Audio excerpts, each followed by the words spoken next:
آپ میں سے بہت سے دوستوں نے سورہ بقرہ پر ویڈیو بنانے کی فرمائش کی ہے، اس لیے آج کی ویڈیو میں اسی بابرکت سورت پر بات ہونے جا رہی ہے۔ یہ بڑی معلوماتی ویڈیو ہے، اس لیے آخر تک ضرور دیکھیں، اور ایسی ہی مزید ویڈیوز کے لیے ابھی ہمارے چینل کو سبسکرائب کر کے بیل آئیکن پر کلک کیجئے۔ پیارے دوستوں، ہمارے چینل پر دوبارہ خوش آمدید، جہاں ہم اسلام کی خوبصورت تعلیمات شیئر کرتے ہیں۔ سورہ بقرہ قرآن مجید کی سب سے لمبی سورت ہے۔ یہ ہماری زندگیوں کے لیے رہنمائی، حکمت اور برکات کا لازوال خزانہ بھی ہے۔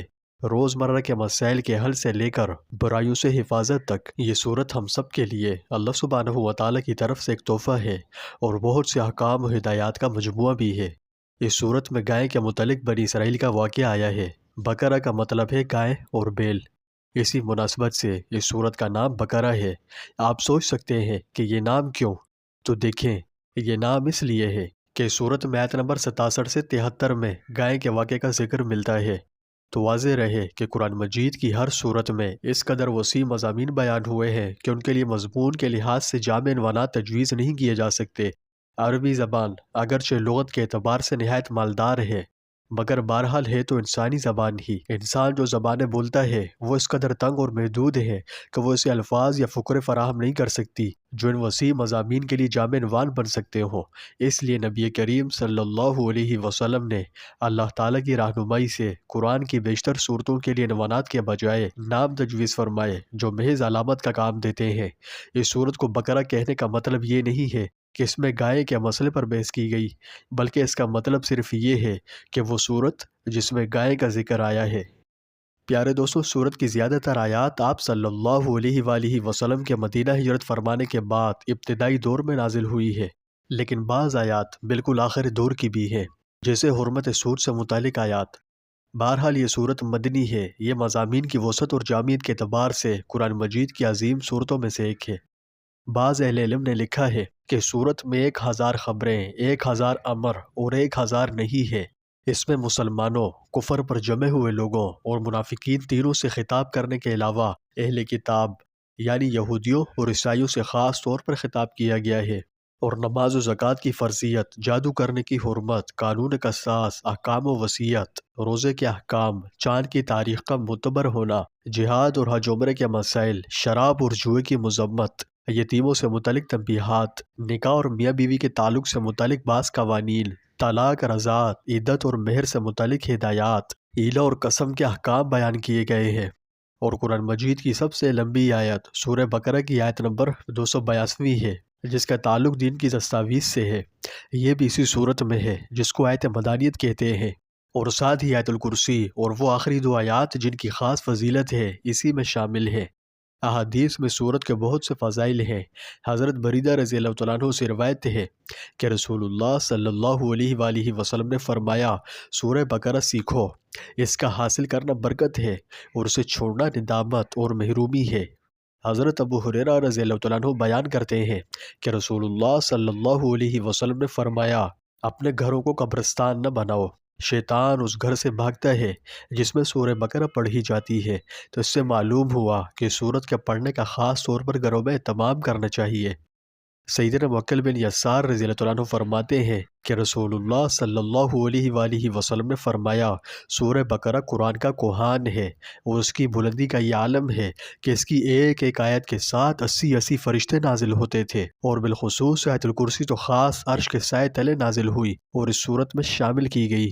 ترمذی کی ایک ضعیف سند والی حدیث میں یہ بات ذکر کی گئی ہے کہ ہر چیز کی ایک بلندی ہوتی ہے، اور قرآن پاک کی بلندی سورہ بقرہ ہے۔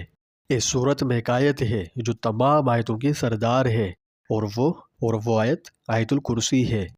نبی کریم صلی اللہ علیہ وآلہ وسلم نے فرمایا، میں تم میں سے کسی کو ایسا نہ پاؤں کہ وہ پیر پر پیر چڑھائے پڑھتا چلا جائے لیکن سورہ بقرہ نہ پڑھے۔ سنو، جس گھر میں یہ مبارک سورت پڑھی جاتی ہے وہاں سے شیطان بھاگ کھڑا ہوتا ہے۔ سب گھروں میں بدترین اور ذلیل ترین گھر وہ ہے جس میں کتاب اللہ کی تلاوت نہ کی جائے۔ حضرت ابن مسعود رضی اللہ عنہ سے روایت ہے کہ جس گھر میں سورہ بقرہ پڑھی جائے اس گھر سے شیطان گوز مارتا ہوا بھاگ جاتا ہے۔ اور ہر چیز کی اونچائی ہوتی ہے، اور قرآن کی اونچائی سورہ بقرہ ہے۔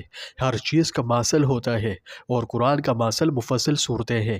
حضرت عبداللہ بن مسعود رضی اللہ عنہ کا فرمان ہے کہ جو شخص سورہ بقرہ کی پہلی 4 آیتیں اور آیت الکرسی اور 2 آیتیں اس کے بعد کی اور 3 آیتیں سب سے آخری کی، یہ سب 10 آیتیں رات کے وقت پڑھ لے، اس گھر میں شیطان اس رات نہیں جا سکتا، اور اسے اور اس کے گھر والوں کو اس دن شیطان یا کوئی اور بری چیز ستا نہیں سکتی۔ یہ آیتیں مجنون پر پڑھی جائیں تو اس کا دیوانہ پن بھی دور ہو جاتا ہے۔ نبی کریم صلی اللہ علیہ وآلہ وسلم فرماتے ہیں، جس طرح ہر چیز کی بلندی ہوتی ہے، قرآن کی بلندی سورہ بقرہ ہے۔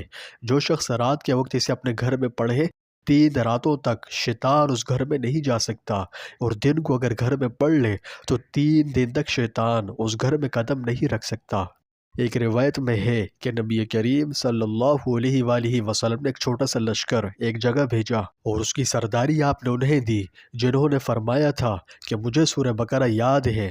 اس وقت ایک شریف شخص نے کہا، میں بھی اسے یاد کر لیتا، لیکن ڈرتا ہوں کہیں ایسا نہ ہو کہ میں اس پر عمل نہ کر سکوں۔ نبی کریم صلی اللہ علیہ وسلم نے فرمایا، قرآن سیکھو، قرآن پڑھو۔ جو شخص اسے سیکھتا ہے، پڑھتا ہے، پھر اس پر عمل بھی کرتا ہے، اس کی مثال ایسی ہے جیسے مشک بھرا ہوا برتن جس کی خوشبو ہر طرف مہک رہی ہے۔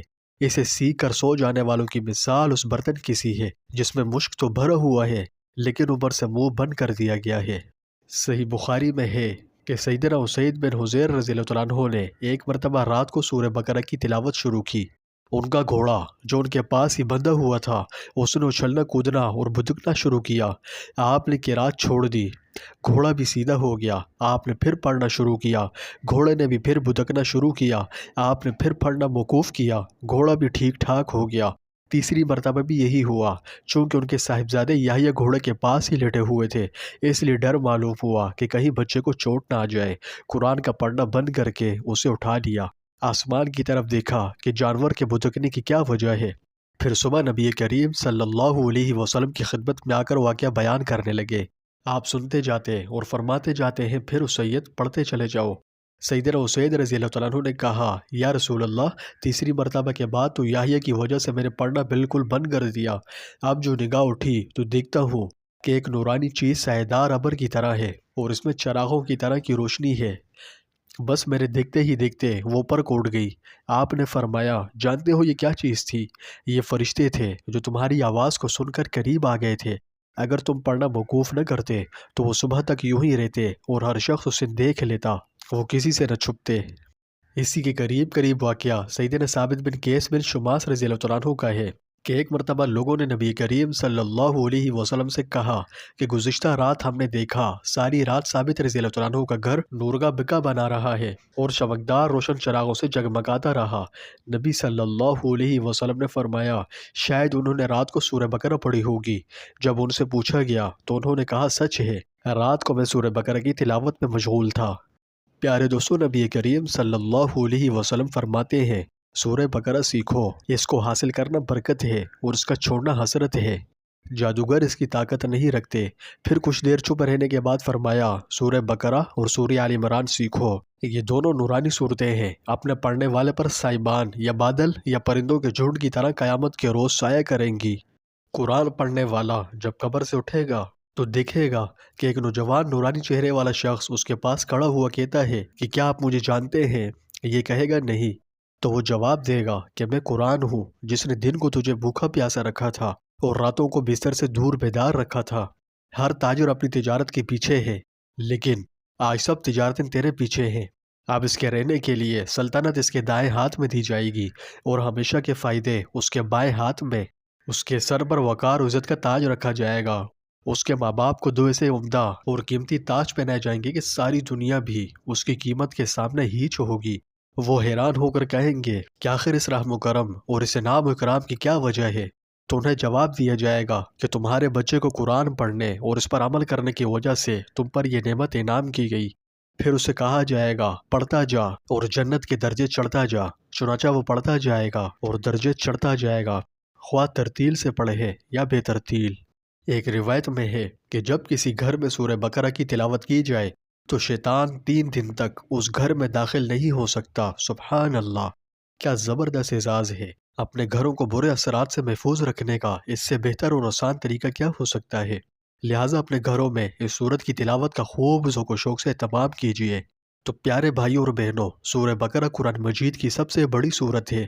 یہ ایمان کا قلعہ اور زندگی کے لیے رہنمائی اور برکات کا ذریعہ ہے۔ احادیث میں اس کی تلاوت کرنے والوں کے لیے بڑے فضائل ارشاد فرمائے گئے ہیں۔ اس لیے میں آپ سب سے التماس کرتا ہوں کہ اس سورت کو نہ صرف باقاعدگی سے پڑھیں بلکہ اس کے معنی و مفہوم پر غور کریں اور اس کی تعلیمات کو اپنی روزمرہ کی زندگیوں میں لاگو کریں۔ اور جب بھی آپ اس کی تلاوت میں مشغول ہوں تو میرے اور میرے والدین کے لیے اچھی صحت و عافیت کے لیے دعا ضرور کیجیے گا۔ اللہ آپ کو جزائے خیر دے۔